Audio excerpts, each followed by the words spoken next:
restroom in the place? How am I gonna have 50 people over? But that's what's happening to Canada right now. They're just opening the floodgates. So from the perspective of a political perspective, we need to change the culture. So those guys that say we're not going to change it through politics, you're probably right, because that's not the first step to changing things. The first step is the culture, to change the minds of those people that think it's okay to mutilate our children, right? And there's so many parents. I walk doors, I knock on doors, and I knock and I knock, and nobody knows what's going on in their schools. And when I show them the books, they're disgusted. So everybody here, because we can't advertise on Facebook, we're not allowed on CBC, we're not allowed in these places. So your weapon is your words, just like Max said. When you go out somewhere, you speak the truth. You let people know. And you know what? Have a bit thicker skin, because they're going to call you a racist. So if you could, please, I will tell you, just get involved. It can be Action for Canada. It can even be an anarchy group that wants to help the homeless. But we all have to start taking a little bit extra in our communities, and we have to change the culture, or politics will never change. And if politics never change, the laws will never change. Thank you very much.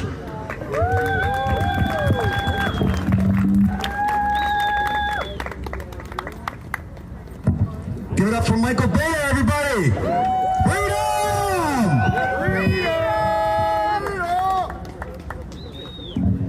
All right, so for our next speaker is a really good friend of mine. We go way back, my comrade in arms, brother in arms.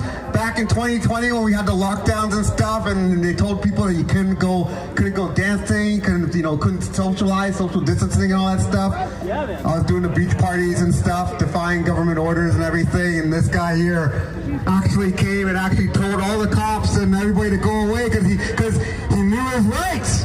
He knew his rights to get the cops off my back, to keep doing the parties and everything, and to get people dancing, because it's freedom to dance and everything. So I want to introduce my good friend, Justin Long from Hamilton.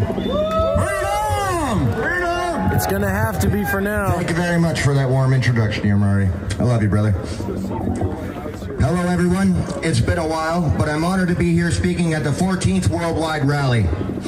My name is Justin Long, and today I'd like to speak about war. I'd like to start things off by sharing how I spent my day on Remembrance Day.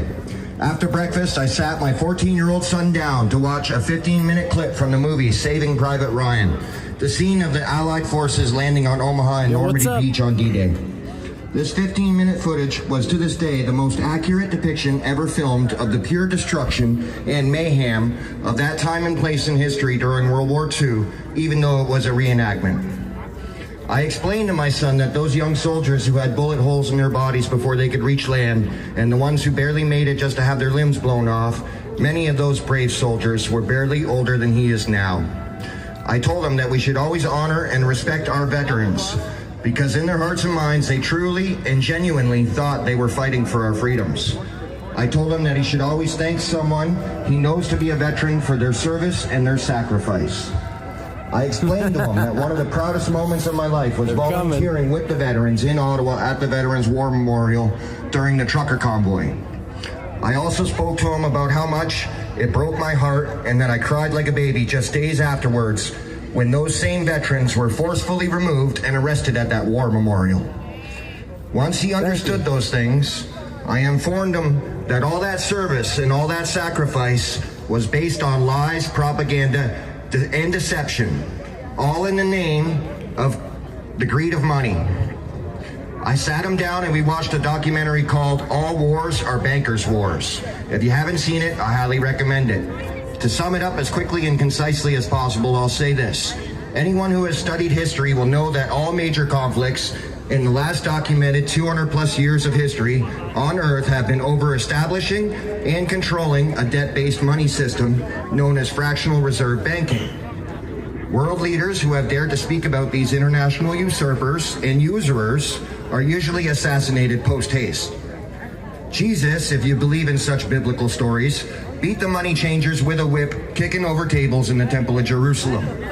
Caesar, Napoleon, Andrew Jackson, Lincoln, JFK, Gaddafi. All these men stood against a form of financial enslavement through a debt-based money system. Only one of these names survived the attempts on his life. One was crucified. The rest perished soon after speaking out. Usury is a sin to Christ and to Allah. Both the Muslim faith and the teachings in the Bible speak very harshly against it. There are a few ways to enslave a man. One is through debt, one is through force. The elites are very proficient with both methods. I back my claims up to my son with examples from the book War is a Racket, written by General Smedley Butler, one of the most highly decorated Marines in history.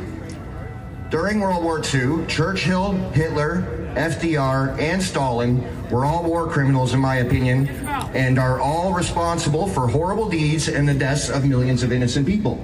Nobody's hands are clean of blood when it comes to the history of war. War is making young men who do not know each other fight and kill for the greed of old men who do know each other yet refuse to fight themselves. I finished our lesson by making my son promise me that he will never join the military. Shakespeare once said that the world is a stage, just like the right versus left false paradigm that keeps us distracted and divided. The right wing and the left wing are two wings to the same corrupt bird. One example is how Harper is the one who signed us up for international agreements such as Agenda 21 and Agenda 2030. Trudeau later is just following suit and continuing these same agendas.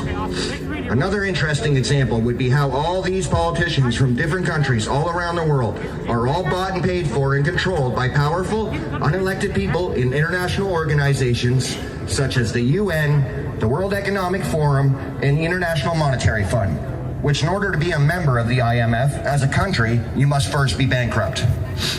There is an interesting book that explains about the process of bankrupting a country so that the corporations can come in and profit from the country's resources while the people live in servitude and extreme poverty. It's called Confessions of an Economic Hitman. It was written by a banker who was also a CIA agent named John Perkins. It is another great read. Let's look at one of the latest examples, the conflict between Palestine and Israel happening now in Gaza. But before I do, I also want to point out that around the world, Muslim immigrants and other people in their home countries were starting to stand up together in unity, in protest of defending their children's rights. And now we are once again being divided by a conflict overseas. I really don't think this is purely a coincidence. Anyway, as I was saying, both Benjamin Netanyahu, the leader of Israel, and Mahmoud Abbas, the leader of Palestine, are listed as members of the World Economic Forum. If you don't believe me, you can look it up on their site. Two opposing sides of a conflict controlled at the top by unseen and unelected powerful people that view us as nothing more than pawns in a game, military cannon fodder, and useless eaters, to take a quote from Henry Kissinger. Other books that explain this in detail is Wall Street and the Rise of Hitler and Wall Street and the Bolshevik Revolution, both written by author Anthony C. Sutton. I want you to remember that Henry Kissinger quote the next time you hear some warmongering politician talking about spreading democracy in some third world country overseas. Or the next time you hear President Biden talking about the possibility of another military draft and the estimated loss of 3,000 U.S. soldiers a day in the conflict with Russia. Remember that these are our children that they are plotting to send to die in the next war. Never forget that we were lied to about the torpedo attack on the Louisiana ship that brought us into World War I. Never forget that we were lied to about advanced knowledge on the attack of Pearl Harbor that brought us into World War II. Never forget that we were lied to about the Gulf of Tonkin incident that brought us into the Vietnam War. Never forget that we were lied to about the attack on the USS Liberty during the Three-Day War. Never forget that we were lied to about weapons of mass destruction and the reasoning to invade Afghanistan after 9/11. There is a quote from a great warrior named Muhammad Ali. When he refused to be drafted to the military in the Vietnam War, he was facing substantial jail time, yet he stood for his convictions. To quote him, he said this, "I ain't going no 10,000 miles to help murder and kill other poor people. If I want to die, I'll die right here, right now, fighting you if I want to die. You're my enemy, not no Chinese, not no Viet Cong, not Japanese. You're my oppressor when I want freedom. You're my oppressor when I want justice. You're my oppressor when I want equality. I feel this is fitting for me because I was personally attacked in Ottawa by our government for trying to protect my medical rights and the rights to my body's autonomy. What I'm trying to say is that we have our own war in depression to fight here at home. It's not a physical war, at least not yet. That being said, there is nothing more dangerous than a man who just wants to be left alone, but is forced into violence to protect those he loves. I believe ours is a spiritual war towards a higher consciousness and a better way of life for humanity as a whole. Sun Tzu writes in The Art of War that the best warriors are the ones who can win a war before the battle begins. The best way to win this war is by starving our oppressors of their power over us, by not consenting and not participating. Thank you for your time. I love you all. And please also never forget that the power of the people is greater than the people of power. Thank you, Justin Long. Freedom! All right, I'm Isabel. I'm going to be introducing a friend of mine. One sec, guys. His name's Avery. He's a very dedicated Queens Park activist. He's been going to Queens Park for a long time. He's a very gifted person when it comes to prayer and preaching and speaking, and here he is. Freedom! All right, so just for a recap in history, how many of you remember those good old lockdown protests from 2020, 2021? You know why those lockdown protests were important? It wasn't just practicing non-compliance. Those lockdown protests we did years ago, it was about proving that the government lied to us. You see, when we did those lockdown protests and we marched by the thousands back in 2021, we proved and demonstrated by example that the government's COVID narrative was completely fake, that the government had lied to us. Because the government and media can keep on scaring people and say that there's a dangerous, incurable virus, and dissidents could say that the government lied all day, but at the end of the day, it comes down to who can actually prove that they actually believe in what they're preaching by example. Because it's very easy to forget what someone tells you, whether it be the government or whether it be dissidents, but what people remember very clearly is the example they see demonstrated to you. So that was why those lockdown protests years ago were important. We demonstrated and proved by example that the government and media and mainstream science institutions lied to us. Now, the same principle applies in the year 2023 and as it goes into the new year in just a couple months. Leading by example, that's a good way how to actually make change. Because you may recall with the truckers convoy, that just started off with 4 people, but then many follow, hundreds of thousands follow behind that. So, leading by example, that's the strongest way you can actually lead, and that's why the government won't target the people who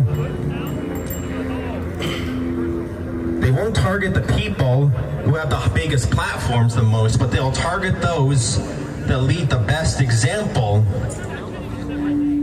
For example, with myself, I'll share some personal anecdotes. I've led certain battles against the sexualization agenda several times in the past 12 months alone.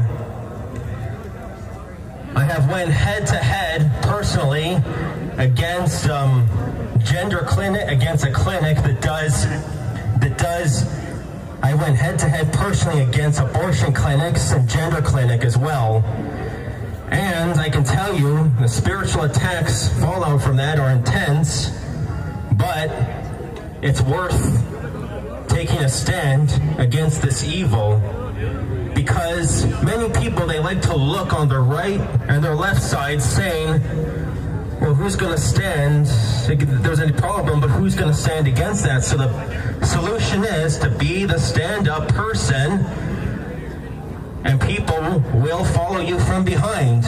Be the person to say that that's enough of these agendas, that that's enough of this mandates, these vaccines, that's enough of these agenda against our children, whether it be sexualization, whether it be sexualization or abortion, whether it be anything else, or communism or suppression of free speech, that you'll be that example to stand against that. And that's the best way you can lead, and just give the results to God is what I say. So I'll wrap it up with a scriptural verse just to keep in mind. Ephesians chapter 6, verse 12, that we fight not against flesh and blood or other people, but against principalities and evil spirits in the heavenly realms. That basically supplements that we're in a spiritual war, and to look past the people and go after the deception. So God bless you in Jesus' name. Freedom!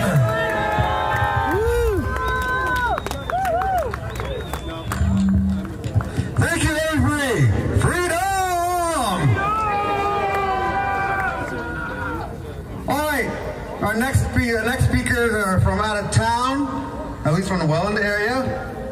Right, their name is Janice Curry and Christina, and I think it was Janice that she was arrested at the convoy and did the self-representation and got all her charges dropped. She now helped others represent themselves in court. She traveled across Canada and this summer to bring awareness to the actions of the treasonous Liberals.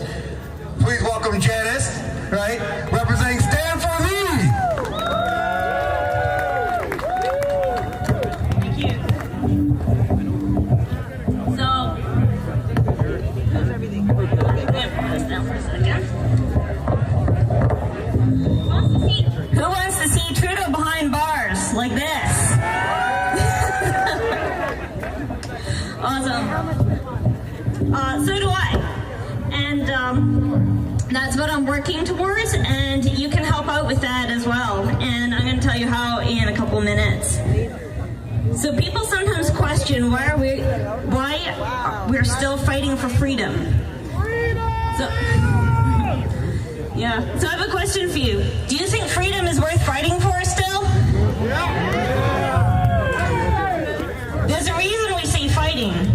We say fighting because it's hard. You get knocked down, but the fight isn't over if you're down. It's only down if you stay down. You have to get up and keep going. So I was arrested in Ottawa, like Amari said, at the Freedom Convoy protest during the Emergencies Act, which was illegally invoked. So the police knocked me out and injured me. After being released, I could have left, but I chose to return to the protest. We had a job to do, and we weren't done. So I went back and was arrested again the next day. I've since gotten all the conditions and my charges dropped using the Bill of Rights. The gain is just too friggin' high. Freedom-loving protesters. I can't hear. I've also helped research and write up a criminal incident report against It is Trudeau, a spiritual battle. Freeland, Blair, Mendocino, and the Medi for treason against Canadians. Canadians are generally known to be passive, and there's a time and place for that. But that time is not now. It's time to get up and go back in. Otherwise, how can there be any advancement on their side? You need to expect pushback and be ready to keep going, because the battle is only over if you don't engage, if you hold back, and if you wait for somebody else. Prior to the convoy, I never gave a thought to what I saw as the world's two most boring topics, politics and law. But there you have have it. If you take a stand, you never know where it will take you. Challenges are good.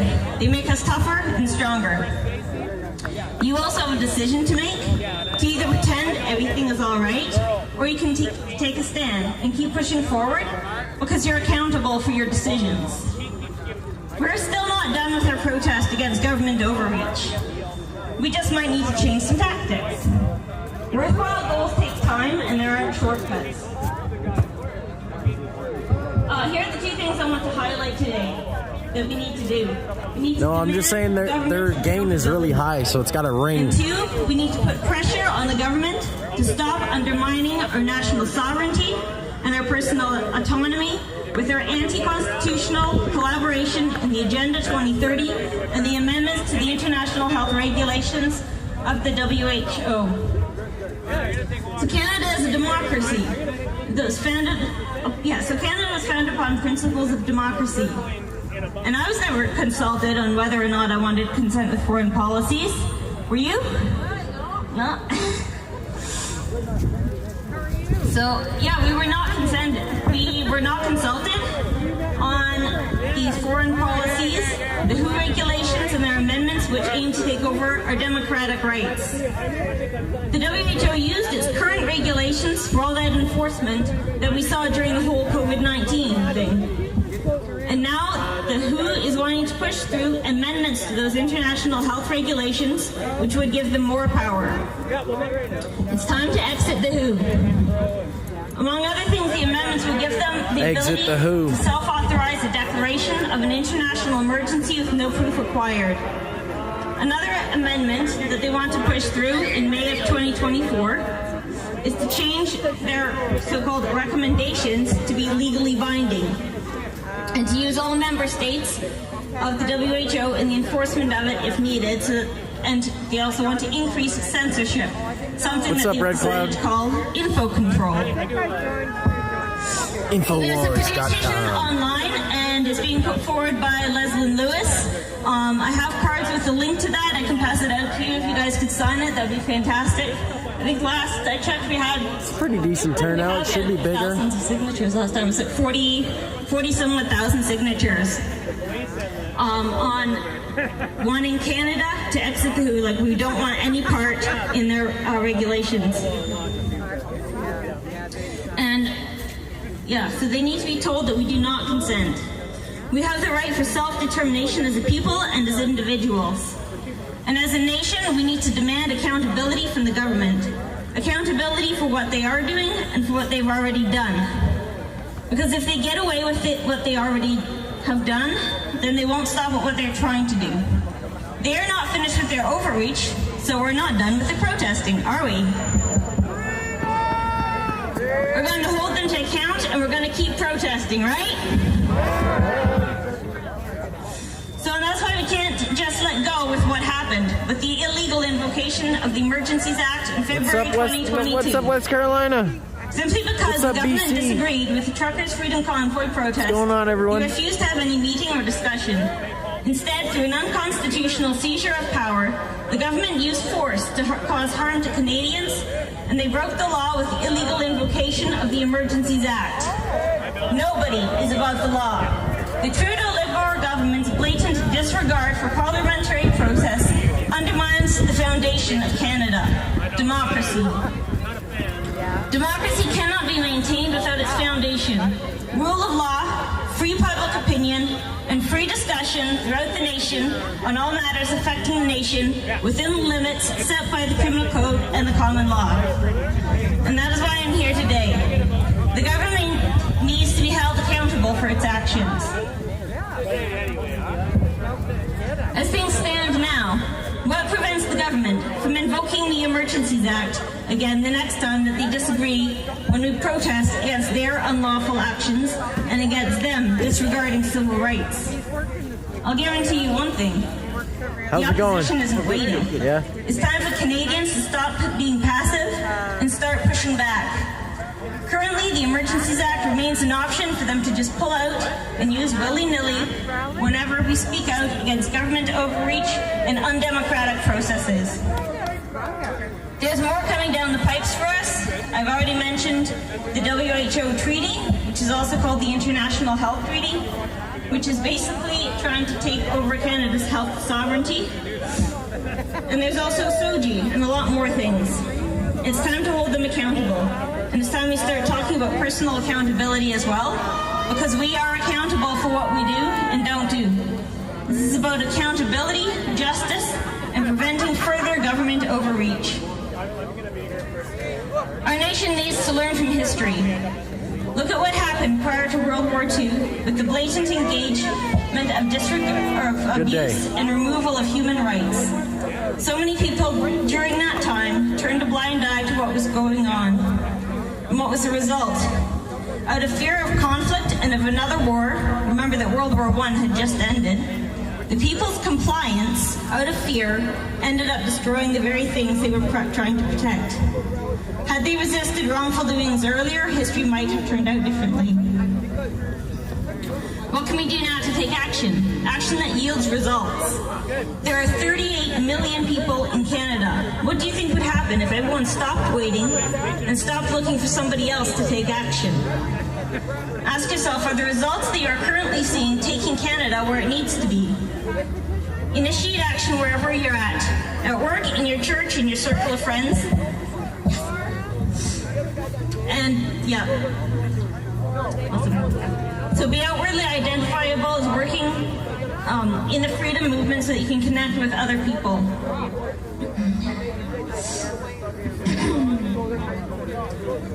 We have the law on our side, and the government doesn't have the law on theirs. They are the ones breaking the law. Your rights in the Constitution, the Bill of Rights, and case law are tools that you can use to take action with. So the government is not above being held accountable. God holds all individuals, including governments, to account, since He is a God of justice. God's calling for us includes taking a stand for justice. In the Bible, Micah 6 verse 8 says this: He has told you, O man, what is good, and what does the Lord require of you, but to do justice, and to love kindness, and to walk humbly with your God.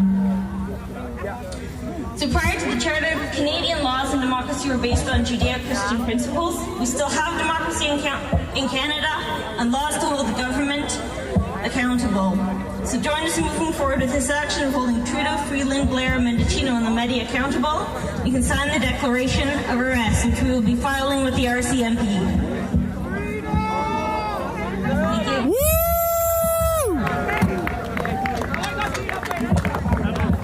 Thank you. Thank you.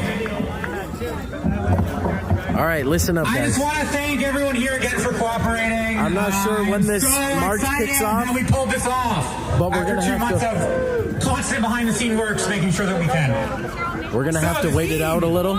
As you all know, is real, proven change makers. We're not here because of celebrities or leaders or organizers. We're not here because of people like me and Omari. We're here to celebrate people that do things regardless of whether they get attention or power or anything like that, okay? People like my friend who came way out of town because of a project he's working on. His name is Rob Van Freedom.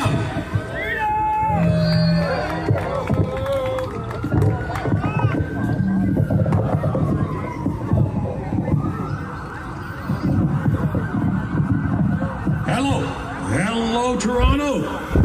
My name is Rob, and this is my beautiful wife, Natalie. We came down from Bobcaygeon today, and yes, we have seen the constellations reveal one star at a time. Yes, we have. But this day in Toronto, we're looking for a little bit of help.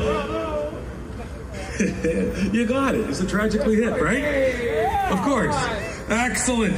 So, we've been working on the Freedom Move for quite some time.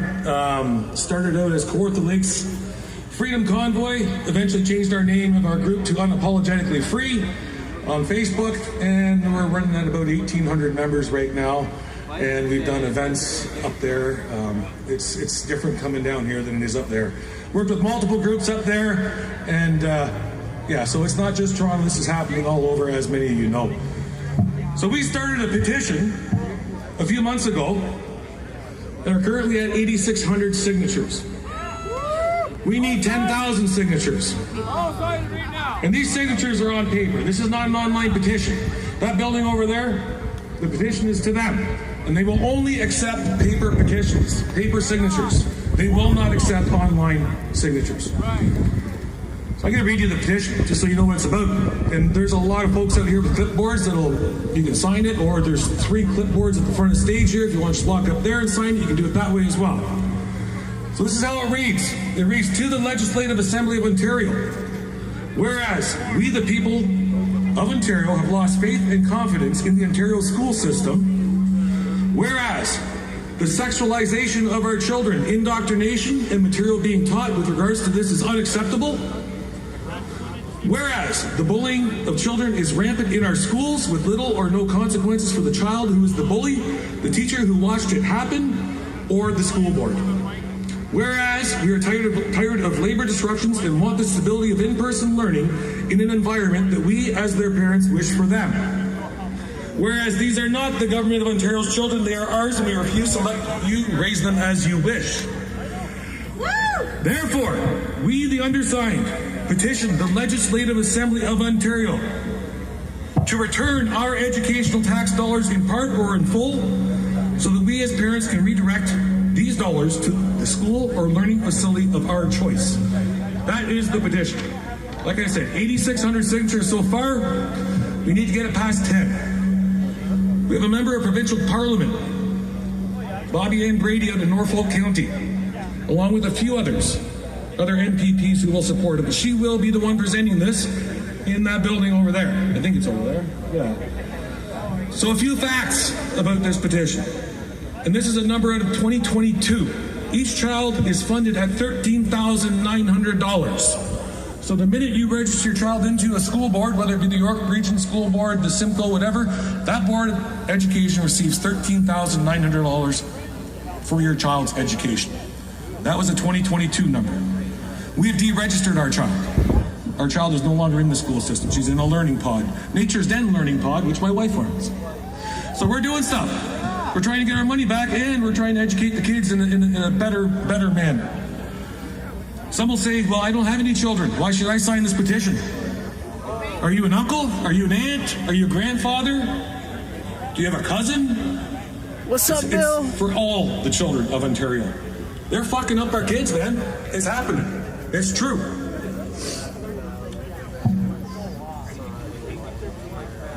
Please let your voice be heard. I had a few more things to say, but I think I'm pretty much done. I don't like this public speaking too much. But please sign the petition. Like I said, there's 3 of them right there on the step, and there's multiple people going around that will be collecting signatures as well. We're at the 8,600 mark. I've been told if we cross the 10,000 mark in this Legislative Assembly, we're going to make a difference. These are paper signatures, it's not online. Thank you, and thank you all the organizers. Thanks. I gotta save some batteries so that I can go on the march with you guys, because I don't have the battery bank today. Unfortunately, this was a spring plan. All right, for our next speaker, we have is Christina, and she's going to be talking about the Bill of Rights. It is very important for we'll do this next one, and then I'm going to have to pause and come back to you guys. You need to know your rights, got to defend your rights, or they're going to take your rights. So know your rights. Thank you, Christina. Hello, my name is Chris Pavlos.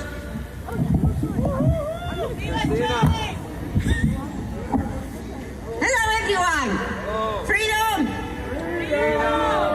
So I want to give you an update in what's going on with the tickets that I got for non-compliant, for the arrival can, breach of privacy. So I'm going to court. I'm staying right now. I'm fighting in the Kangaroo Court, and my privacy is not just being breached.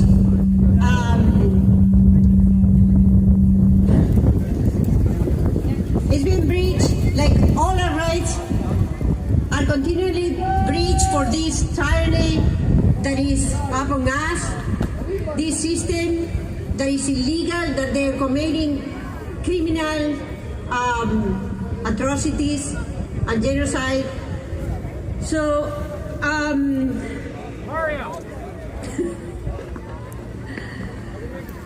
what I want to say is I filed this ticket in court, and the Kangaroo Court doesn't, even the Canadian Bill of Rights statute is ignoring it, and they breach our privacy over and over. What happened to me last November, I was in a Zoom, I was attending the Zoom November 6th in the court, and the JP and the prosecutor and the clerk, they posted my private information, knowing that I'm fighting for breach of privacy. They posted my private information on internet because the court was being through internet too. So they posted the internet, the two IDs, the passport ID, the driver license with my private data information, like everything. So this breach of privacy is it's happening. They don't have ethics or morals. They disregard everything. So I'm putting a complaint to the council in regards to this JP. The JP Lynn, prosecutor Amanda Cahill, and clerk Sanan,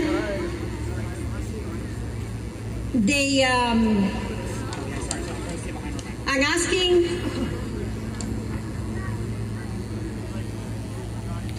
they couldn't redact, they couldn't encrypt the private information, but they didn't. So my right to privacy has been violated.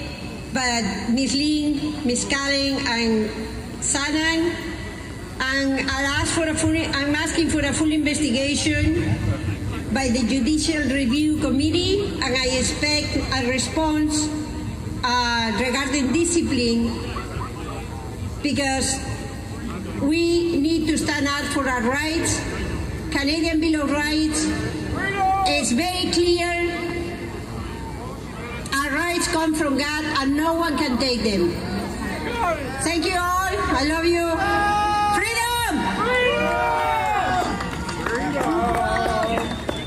All right, guys, I'll be back soon. We'll be back soon. Thank you. All right, it's time for another proven change maker. Someone that came here all the way from Peterborough and had to work really, really hard to find a ride, but she did it because she's so dedicated. She'll speak to a crowd of 5 people if she has to, because she is so protective of her loved ones that she